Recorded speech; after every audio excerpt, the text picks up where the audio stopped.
Olá, eu sou o Marcos, estou aqui novamente agora para a gente resolver junto as equações diferenciais e simular o nosso processo, né? Eu listei aqui do lado as equações. Aqui a gente tem a definição do μ, né?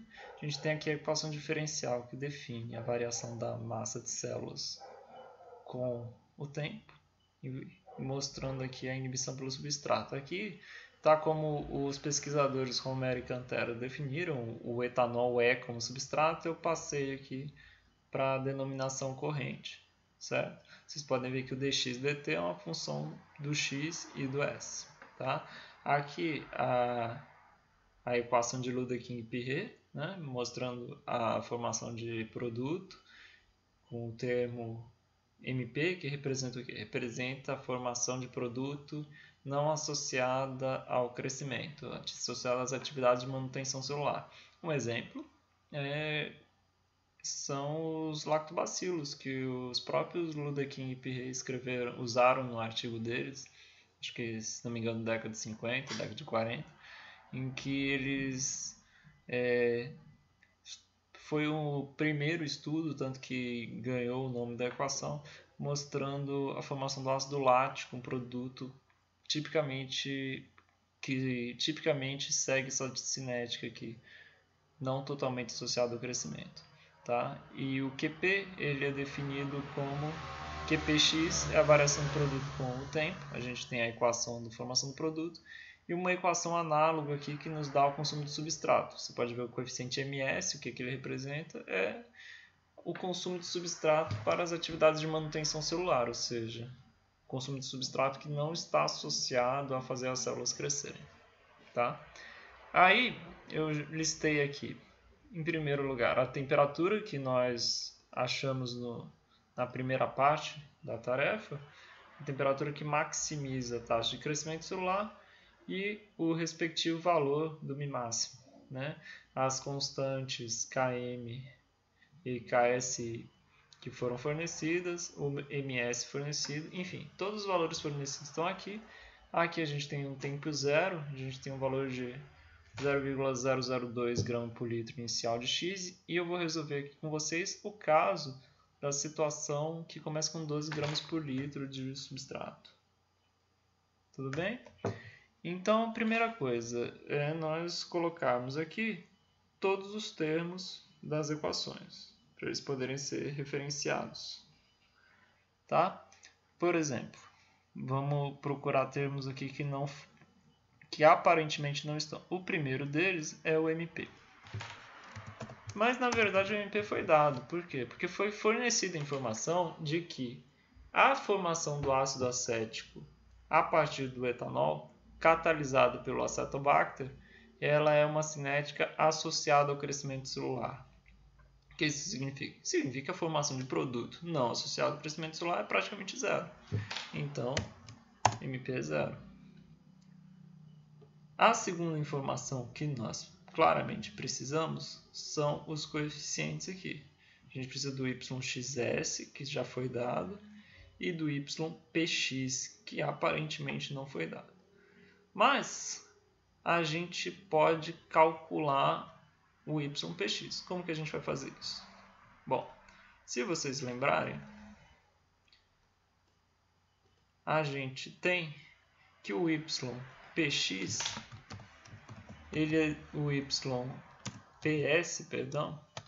ele é definido como o quê? É definido como a variação da formação de produto em relação ao substrato consumido.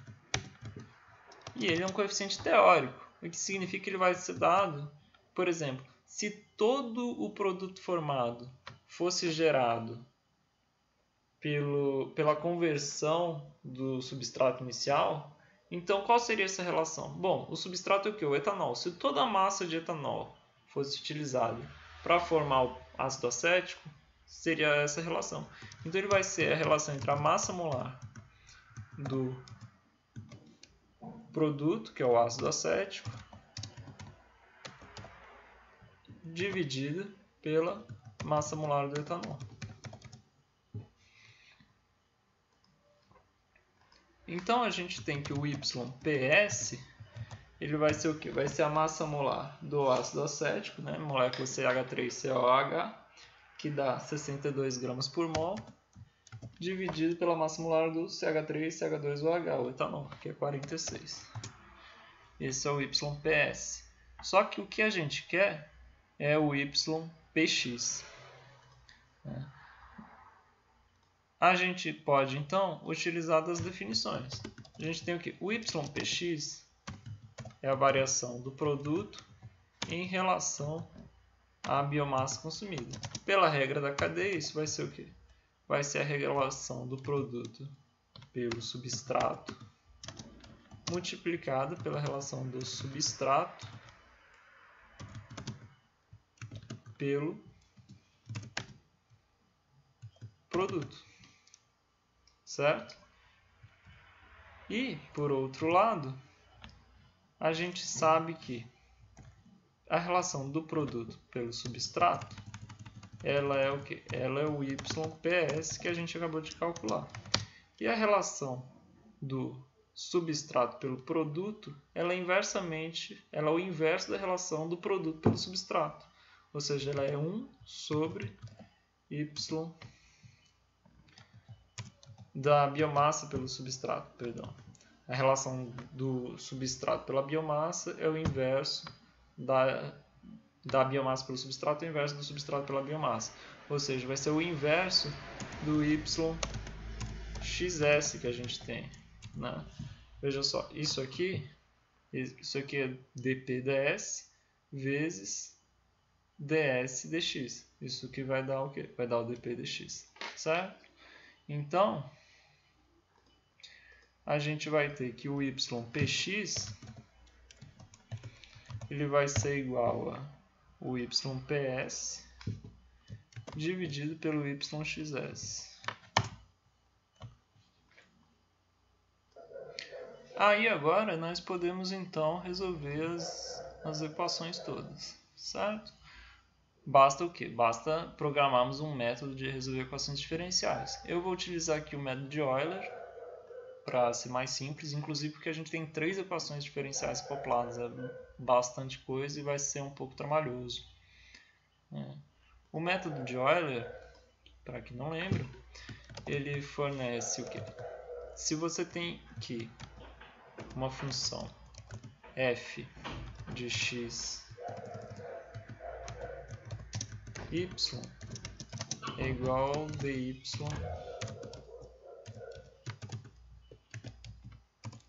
dx, ou seja, a função é a derivada.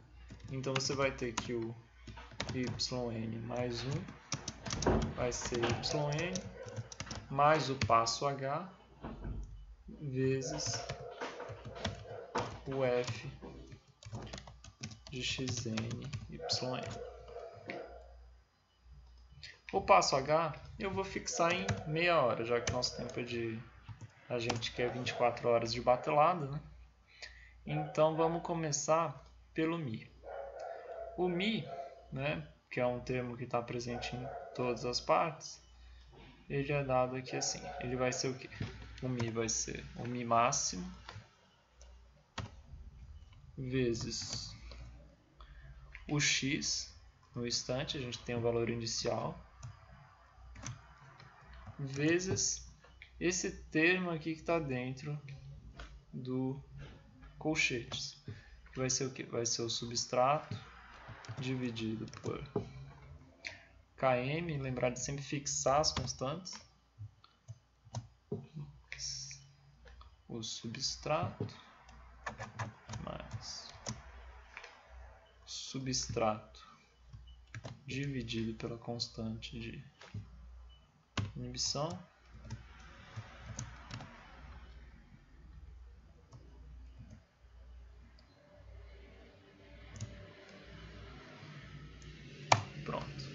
temos o mi no instante inicial. O xi mais 1, se você ver aqui, vai ser o xn mais 1, né? O xi mais 1 vai ser o xi, que é esse aqui, mais o passo h, vezes a derivada dx dt. Ou seja, aqui nessa equação, na verdade, está ao contrário, né? O x da sua equação é o y, é a função. Então, vai ser o quê? vai ser xn mais 1 igual a xn mais o h vezes isso aqui no tempo ti xi, para o valor xi, ou seja, mi. Então, botando isso em prática, para ficar mais fácil, o xn mais 1 vai ser o xi mais o passo h, dá o F4 para a gente fixar, vezes a derivada, que nada mais é do que o próprio mi que a gente calculou antes. Agora a gente pode passar para o produto. O produto inicial é 0, então PI mais 1 vai ser o PI mais o passo H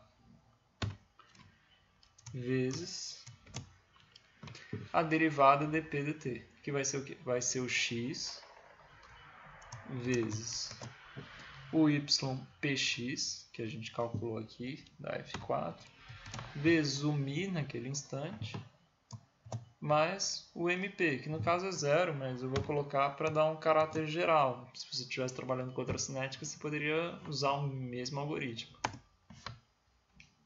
E, por fim, o SI mais 1, que vai ser o quê? Vai ser o SI mais o passo H vezes essa equação aqui. Você tem que colocar um menos 1, porque agora o ds dt tem um menos 1 multiplicando na frente. E, óbvio, o substrato está sendo consumido. Então, a sua equação diferencial tem que representar uma queda de concentração. Vezes o mi dividido pelo yxs mais o ms. E pronto. Agora praticamente resolvemos a questão, né? O xi da linha seguinte é o xi mais 1 que você calculou. O SI da linha seguinte é o SI mais 1. O PI da linha seguinte é o PI mais 1. Você pode ver que o SI está com algum problema. Já vamos investigar. Tá? E esses outros aqui, a gente faz isso, mais o X, o tempo, nós temos que corrigi-lo, né? Porque a gente andou no tempo e esqueceu de analisar esse efeito. O tempo, por sua vez, vai ser o quê? Vai ser o tempo inicial mais o passo H e dá F4. Vamos analisar o que está dando errado aqui no substrato. É bem... Bom, o substrato, a gente colocou o valor inicial mais o passo H vezes o F, que é essa derivada aqui, que vai ser menos 1 vezes o xi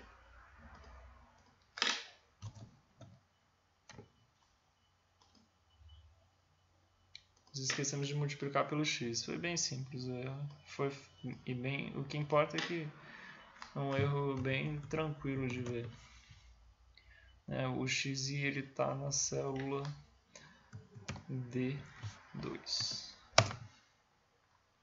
É isso ou não?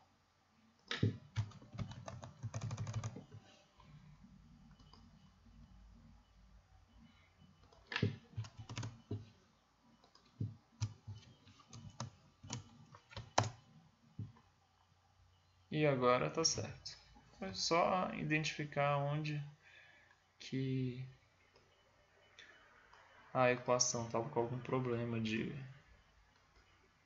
Sim, espero que vocês tenham entendido. Foi simplesmente esquecer aqui de multiplicar o x. Mas agora está certo. O que importa, sempre que acontece um erro assim, que é bem comum, é a gente parar e analisar o que está faltando. Por quê? Porque não faz sentido o substrato ficar negativo. Se o substrato ficou negativo logo no primeiro tempo, significa que a célula estava numa taxa de reação tão alta que ela consumiu tudo. Certo? E agora a gente arrasta tudo isso aqui até completar as 24 horas.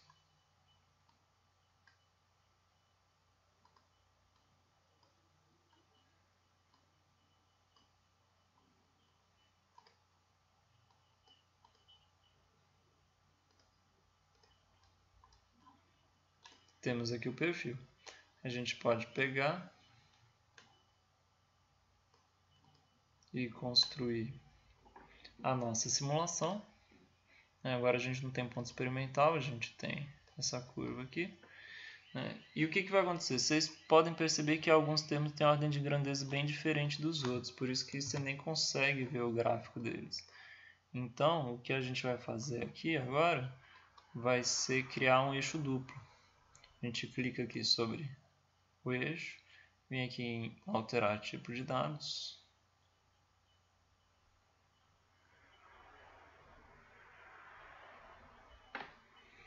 E a gente vai clicar o quê? No caso do X e do P, a gente vai colocá-los no eixo secundário. E agora vocês podem ver aqui, ó, o gráfico azul representa a concentração de massa.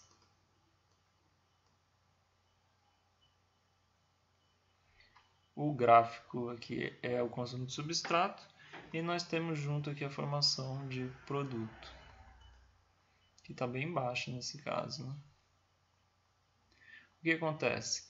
A gente está numa condição em que você não tem inibição pelo substrato, né? Lembrando da nossa equação aqui, a gente está trabalhando com uma cinética que envolve inibição pelo substrato.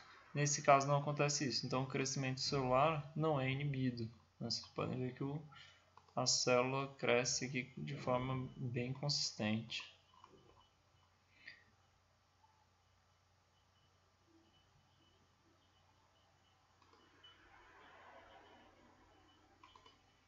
Certo? E será que isso aconteceria no outro caso, do 24 gramas por litro? Aqui já tem resolvido para mostrar para vocês que é exatamente o oposto. 24 gramas por litro, você já tem substrato suficiente para sua formação de biomassa, de massa celular, perdão, seja irrisória, ao passo que a formação de ácido acético é extremamente favorecida. Ou seja, se você quer produzir leveduras, você trabalha essa condição de 12 gramas por litro é ideal. Por quê? Porque você vai reproduzir muitas leveduras e produzir pouco ácido. O seu consumo de substrato está todo dirigido à formação de leveduras. Mas, se você trabalhar com 24 gramas por litro, você está trabalhando nessa situação de inibição do crescimento celular pela própria biomassa, pelo substrato, perdão. Ou seja, você desfavorece o crescimento celular, nota que a massa de células permanece praticamente constante, mas você forma muito produto. Agora vamos pensar também, para finalizar, em algumas situações práticas. Imagina que você tem um conjunto de dados de várias bateladas. E você quer saber os parâmetros para você poder, agora que você já sabe quanto que formou, você quer se planejar. Os seus parâmetros, eles vão ter que ser aqueles que descrevam melhor todo aquele conjunto de bateladas, não uma delas individualmente. Então, o que você poderia fazer?